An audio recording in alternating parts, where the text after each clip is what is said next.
여러분, 오늘도 변함없이 건강한 하루 보내고 계신가요?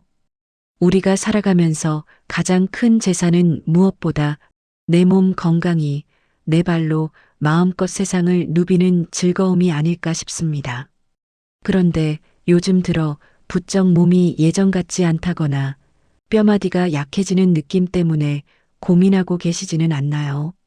좋다는 건 다 챙겨 먹는데 왜 몸은 그대로일까 답답하셨던 분들을 위해 오늘은 영양제보다 더 중요한 뼈 건강의 숨은 비밀을 준비했습니다. 여러분의 건강한 생활을 진심으로 응원하는 마음을 담아 지금부터 차근차근 전해드릴게요. 뼈 건강을 위해서 매일같이 칼슘제를 챙겨 드시는데도 왜 자꾸 뼈 마디마디가 약해지는 기분이 들까요? 주변에서 좋다는 영양제는 다 사서 먹어봐도 검사만 하면 수치가 제자리 걸음이라 답답하셨던 적 많으셨을 겁니다.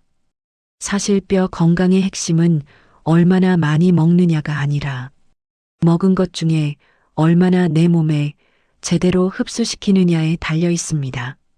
아무리 비싼 칼슘을 쏟아부어도 몸 밖으로 다 빠져나가 버리면 그건 그저 비싼 소변을 만드는 일밖에 안 되거든요.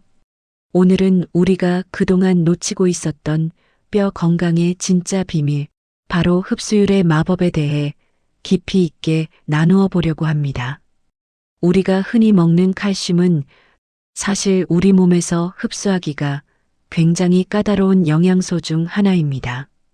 보통 입으로 들어간 칼슘 중에 실제로 뼈로 가는 양은 채 20%도 안 된다는 사실을 알고 계셨나요? 나머지는 흡수되지 못하고 혈액 속을 떠돌다가 혈관 벽에 달라붙어 혈관을 딱딱하게 만들거나 돌처럼 굳어서 결석을 만들기도 합니다. 그러니까 무작정 함량이 높은 영양제만 찾으실 게 아니라 내 몸의 흡수 시스템을 먼저 점검하셔야 합니다. 가장 먼저 확인해야 할 파트너는 바로 비타민 D입니다. 비타민 D는 장에서 칼슘을 흡수해서 혈액 속으로 끌고 들어오는 일종의 안내자 역할을 합니다.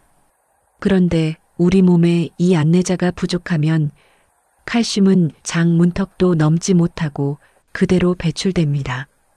창문을 열어두지 않고 아무리 환기를 시키려 해도 바람이 통하지 않는 것과 같습니다.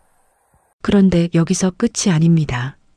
많은 분이 비타민 D까지는 잘 챙기시는데 정작 결정적인 비타민 K2는 놓치시는 경우가 많습니다. 비타민 K2는 혈액 속에 들어온 칼슘을 뼈라는 목적지까지 딱 붙여주는 집게이자 이정표 역할을 합니다. 이 집게가 없으면 칼슘은 뼈로 가지 못하고 엉뚱하게 혈관이나 관절 사이에 쌓여서 염증을 일으키게 됩니다. 그렇다면 일상에서 이 흡수율을 극대화하려면 식단을 어떻게 짜야 할까요? 가장 먼저 추천해 드리는 것은 발효된 콩 식품인 낫또입니다. 낫또는 비타민 K2 함량이 독보적으로 높은 식품 중 하나입니다. 콩이 발효되는 과정에서 생기는 유익한 균들이 이 영양소를 아주 풍부하게 만들어내기 때문입니다. 특유의 끈적거리는 식감이 익숙하지 않으시다면 따뜻한 밥 위에 올리거나 김에 싸서 드시는 방법도 좋습니다. 하루에 작은 한 팩만 챙겨 드셔도 필요한 양을 충분히 채울 수 있습니다. 우리나라 전통 음식 중에는 청국장이 아주 훌륭한 급원입니다. 낫또와 마찬가지로 콩을 발효시켜 만들기 때문에 뼈 건강에 아주 이롭습니다. 다만 너무 오래 끓이면 유익한 균들이 파괴될 수 있으니 찌개를 끓일 때 마지막 단계에서 청국장을 넣고 살짝만 한 소끔 끓여 드시는 것이 영양소 손실을 줄이는 비결입니다. 치즈를 좋아하신다면 발효 과정이 긴 하드 치즈를 선택해 보세요. 구다 치즈나 에담 치즈 같은 종류에는 비타민 K2가 아주 많이 들어 있습니다.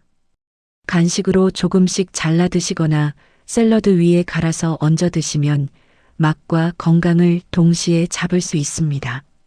달걀 노른자도 빼놓을 수 없는 좋은 재료입니다. 달걀에는 비타민 K2뿐만 아니라 흡수를 돕는 지방 성분도 함께 들어있어 몸 안에서 활용되기가 아주 좋습니다. 매일 아침 삶은 달걀 한두 개를 꾸준히 드시는 습관은 뼈를 단단하게 만드는 가장 쉬운 방법입니다. 이렇게 이정표가 준비되었다면 이제 그 길을 따라 뼛속으로 들어갈 주인공인 천연 칼슘을 함께 챙겨야 합니다. 영양제 알약보다 우리 몸이 훨씬 편안하게 받아들이는 천연 칼슘 식품으로는 잔멸치와 뱅어포가 으뜸입니다. 뼈째 먹는 생선은 아주 적은 양으로도 하루 필요한 칼슘의 상당 부분을 채워줍니다. 특히 뱅어포는 잔멸치보다 칼슘 함량이 더 높고 소화 흡수도 잘 되는 편입니다. 바다의 채소라고 불리는 미역과 다시마도 빼놓을 수 없습니다. 해조류에는 칼슘뿐만 아니라 흡수를 돕는 마그네슘이 아주 이상적인 비율로 들어 있습니다. 미역국을 끓일 때 두부를 함께 넣으면 두부의 식물성 단백질과 미역의 칼슘이 만나 뼈세포를 만드는 최고의 조합이 됩니다. 또한 들깨와 참깨도 숨겨진 칼슘 보물창고입니다. 들깨에 들어있는 좋은 지방 성분은 비타민 K2의 흡수까지 도와주니 그야말로 일석이조입니다. 채소 중에서는 케일과 청경채를 눈여겨보세요. 보통 시금치에 칼슘이 많다고 알려져 있지만 시금치에는 흡수를 방해하는 성분도 함께 들어있어 효율이 조금 떨어집니다. 반면에 케일이나 청경채는 칼슘 흡수율이 유제품만큼이나 높아서 뼈 건강에 실질적인 도움을 줍니다. 여기에 검은 콩과 두부를 더하면 콩에 들어있는 이소플라본 성분이 뼈가 빠져나가는 것을 막아주는 든든한 방패가 되어줍니다. 하지만 아무리 좋은 것을 먹어도 훔쳐가는 도둑이 있으면 소용없겠죠. 우리 식탁에서 칼슘을 훔쳐가는 가장 큰 도둑은 바로 염분입니다. 짠 음식을 먹으면 우리 몸은 나트륨을 배출하려고 애를 쓰는데 이때 칼슘을 길동무 삼아서 같이 끌고 나가버립니다. 국물 요리를 즐기신다면 건더기 위주로 드시는 습관만 들여도 뼈에서 칼슘이 빠져나가는 속도를 확 늦출 수 있습니다. 또한 탄산음료나 카페인이 과한 커피는 칼슘 흡수를 방해하는 1등 공신이니 조금씩 거리를 두시는 게 좋습니다. 마지막으로 꼭 기억하셔야 할 점은 햇볕과의 만남입니다. 점심 식사 후에 가볍게 산책하며 쬐는 햇볕은 우리 몸 안에서 천연 비타민 D 공장을 가동하게 합니다. 인공적인 영양제보다 내 몸이 직접 만들어낸 비타민이 흡수 효율 면에서는 훨씬 뛰어납니다. 옷을 너무 꽁꽁 싸매기보다는 팔이나 다리 일부에 햇볕이 닿게 해주는 것이 좋습니다. 하루에 단 20분만 투자해도 뼈를 채우는 에너지가 달라지는 것을 느끼실 수 있을 겁니다. 지금 드시고 있는 영양제 통 뒷면을 한번 확인해 보세요. 단순히 칼슘 수치만 적혀 있나요? 아니면 흡수를 돕는 부원료들이 골고루 배합되어 있나요? 앞으로는 함량의 숫자에 속지 마시고 내 몸이 이 영양소를 얼마나 반갑게 맞이할 수 있는 환경인지에 집중해 보시기 바랍니다.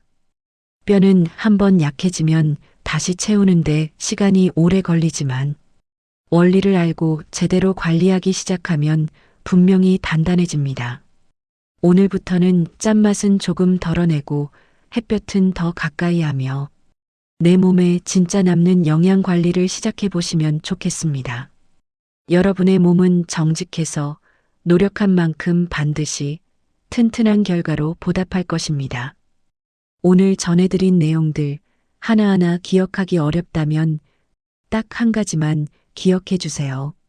내 몸을 아끼는 마음으로 오늘 저녁 식탁 위에 콩 한 조각, 달걀 하나를 더하는 그 작은 실천이 결국 여러분의 뼈를 살린다는 사실을요. 세상에 완벽한 명약은 없지만 내 몸의 소리에 귀 기울이고 정성을 다하는 습관은 결코 배신하지 않습니다. 부디 오늘 하루도 무리하지 마시고 내 몸을 한 번 더 토닥여주는 따뜻한 시간 보내셨으면 좋겠습니다. 오늘도 함께 해주셔서 진심으로 고맙습니다. 건강하고 평안한 하루 되세요.